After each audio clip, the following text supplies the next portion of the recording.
Welcome viewers to my channel. It's my pleasure introducing this book written by me, formed in the thought of man.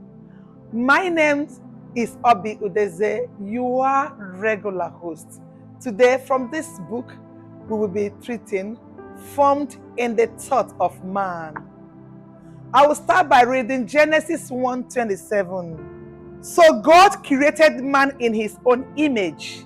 In the image of God created him, male and female, created him them.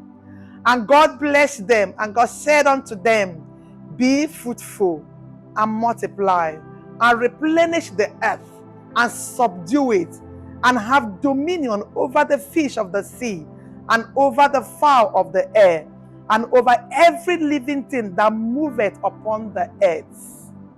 Man is a being of tripartite dominion, who is a spirit, having a soul, and dwelling in a body. Man dwells on earth to have dominion, become fruitful, and replenish the earth. This can only be possible through the thought of a man. The earth is the head of man, which is to say, nothing will ever happen on earth without a man. The limitation of man has always been the inability of man to understand his thoughts, the power of his thoughts. Man cannot be mentioned without talking about the thought that made him. There is a thought of a man that created him. The life of a man runs on his thoughts. Every man is formed in his thoughts. The thought of a man is so powerful, having ability to create and make alive. Until man understands that he was formed in his thoughts, things will never go well. It is the power in the thought of man that enables the completion of creation. The Bible says that man was made a little lower than the angels. What it means is actually in thought. Many people are delayed simply because they have not come to the full understanding of how powerful their thought can be. God is formed in the thought of man, which means that the thought of man is the stronghold of God. The way a man thinks is very important and must be paid adequate attention to. As we know, no human being can be better than the way he thinks. If you have the understanding that your thought is the dwelling place of God, then you will be very mindful of what goes on in it. Those who succeeded in making their thought God's dwelling place are blessed because nothing defeats them in this life. Thought can be said to be, according to dictionary, an idea or opinion produced by thinking or occurring suddenly in the mind. It can also be the action or process of thinking. Thinking is simply the process of using your mind to consider something. Thought is organized belief of a period, individual or group. The size of thought should not be ignored. It was the size of thought in Moses that made him a god. We should not trifle with the size of our thought, as it will either make us or diminish us. The highest form of devaluation is when our thought is touched.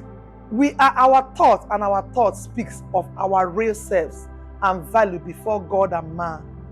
We should do everything humanly possible to enhance it.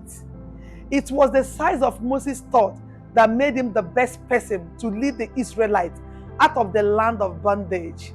Your thought determines your action and capabilities. The worst thing that can happen to a man is when the thought of that man is demonized in the art of portraying someone or something as evil or as worthy of contempt or blame.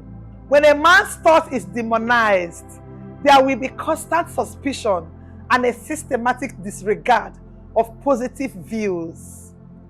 Many times our thought is attacked through witchcraft, just to destroy it and make it worthless and unfulfilling in the real essence of it. Each time our thought is distorted, it brings a misleading account or impression making our thoughts look like an exaggeration that makes something appear different from the way it really is. Thought is everything. Therefore, we should protect it with everything. Remember, thought distortion is an enemy that must be dealt with. You need to discover your thinking. You need to discover your thought to benefit you in every area of your life. Thought that is discovered formed a man. So you can imagine when you are living without discovering the very thought of your life. It will be like someone who is alive but practically dead. It is only a discovered thought that can be interpreted. You really need to interpret your thought, as it is the only way you will be able to live. Every man's life is controlled by his discovered and interpreted thought. Effort should be made towards the direction of discovering our relevant thought, so we will be formed in our discovered thought. The evil of undiscovered thought is something you cannot joke around with. The destiny of every human being is tied to his discovered thought, which has power to form man. Wow, we have come to the end of today's episode from this book, Formed in the Thought of Man. I love you always from my heart. I will see you same time next week. Bye.